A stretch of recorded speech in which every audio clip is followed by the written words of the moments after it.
देवप्रयाग भारत के उत्तराखंड राज्य के टिहरी गढ़वाल जिले में स्थित है। यह पंच प्रयाग में से एक है और यहाँ अलकनंदा नदी का भागीरथी नदी से संगम होता है। इस संगम के आगे एक संयुक्त नदी गंगा कहलाती है।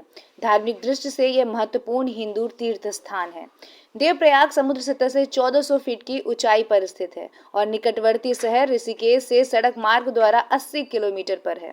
यह स्थान उत्तराखंड राज्य के पंच प्रयाग में से एक माना जाता है। इसके अलावा इसके बारे में कहा जाता है कि जब राजा भागीरथ ने गंगा को पृथ्वी पर उतारने को राजी कर लिया तो 33 करोड़ देवी देवता भी गंगा के साथ स्वर्ग से उतरे।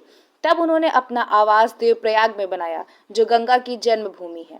प्रयाग को सुदर्शन क्षेत्र भी कहा जाता है। यहाँ कौवे नहीं दिखाई देते, जो कि एक आश्चर्य की बात है। मान्यता के अनुसार यहाँ देव शर्मा नामक एक तपस्वी ने कड़ी तपस्या की थी, जिनके नाम पर इस स्थान का नाम देवप्रयाग पड़ा। प्रयाग किसी भी संगम को कहा जाता है। आधुनिक उपकरणों के अलावा यहाँ अनेक प्राचीन उपकरण जैसे सूर्य घटी, जल घटी एवं ध्रुव घटी जैसे अनेक यंत्र व उपकरण हैं। इस क्षेत्र के प्राचीन भारतीय प्रगति विज्ञान के द्योतक हैं।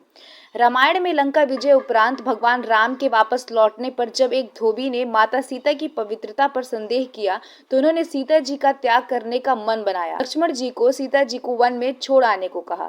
तब लक्ष्मण जी सीता जी को उत्तराखंड देवभूमि के ऋषिकेश से आगे तपोवन में छोड़कर चले गए।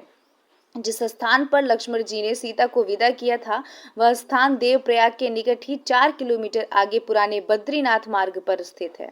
तब से इस गांव का नाम सीता विदा पड़ गया और निकट ही सीता जी ने अपने आवास हेतु कुटिया बनाई थी, जिसे अब सीता कुटी या सीता सैंड भी कहा जाता है।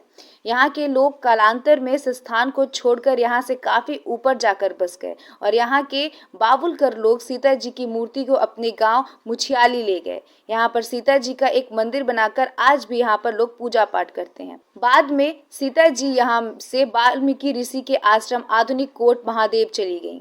त्रेता युग में रावण भ्राताओं का वध करने के पश्चात कुछ वर्ष अयोध्या में राज्य करके राम ब्रह्मा हत्या के दोष निवारण के लिए सीता जी लक्ष्मण जी के सहित देवप्रयाग से अलकनंदा भागीरथी के संगम पर तपस्या करने आए थे। उस तीर्थ के समान ना तो कोई तीर्थ हुआ है और ना ही होगा। इसमें रामचंद्र जी का लक्ष्मण सहित देवप्रयाग आने का भी उल्लेख मिलता है तथा रामचंद्र जी के देवप्रयाग आने और विश्वेश्वर लिंग की स्थापना करने का भी उल्लेख है।